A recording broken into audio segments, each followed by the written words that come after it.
ஹரியானா ஜம்மு காஷ்மீரில் ஆட்சி அமைக்கும் காங்கிரஸ் கடும் அதிர்ச்சியில் மோடி. அதாவது ஹரியானா மற்றும் ஜம்மு காஷ்மீர் சட்டப்பேரவை தேர்தலில் பதிவான வாக்குகள் இன்று எண்ணப்பட்டு முடிவுகள் அறிவிக்கப்பட உள்ளன. ஜம்மு காஷ்மீரில் மொத்தம் உள்ள 90 சட்டப்பேரவை தொகுதிகளுக்கு 10 ஆண்டுகளுக்கு பின் 3 கட்டங்களாக சட்டப்பேரவை தேர்தல் நடைபெற்றது.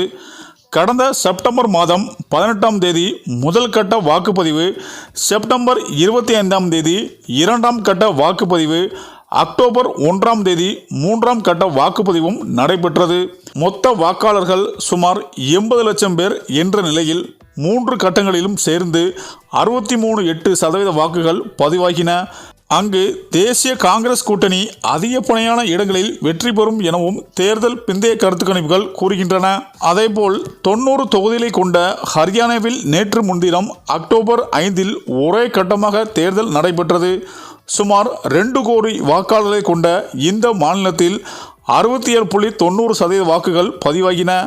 ஹரியானாவில் கடந்த 10 ஆண்டுகளாக பாஜக ஆட்சி நடைபெற்றும் வரும் நிலையில் இம்முறை ஆட்சி மாற்றம் நிகழும் என்று கருத்து கணிப்புகள் வெளியாகின்றன. அதன்படி முக்கிய எதிர்க்கட்சியான காங்கிரஸ் பெரும்பான்மை பலத்துடன் ஆட்சியை கைப்பற்றும் அதிக வாய்ப்பு உள்ளது. இந்த நிலையில் ஹரியானா மற்றும் ஜம்மு காஷ்மீர் சட்டப்பேரவை தேர்தலில் பதிவான வாக்குகள் இன்று எண்ணப்பட்டு முடிவுகள் அறிவிக்கப்பட உள்ளன. இதையொட்டி வாக்கு எண்ணும் மையங்களில் பல மடங்கு பாதுகாப்பு ஏற்பாடுகள் மேற்கொள்ளப்பட்டுள்ளன. இந்த நிலையில்தான் ஹரியானா ஜம்மு காஷ்மீரில் பாஜக படுதோல்வி அடைவது கிட்டத்தட்ட கருத்து கணிப்பில் உறுதியாகி உள்ளது.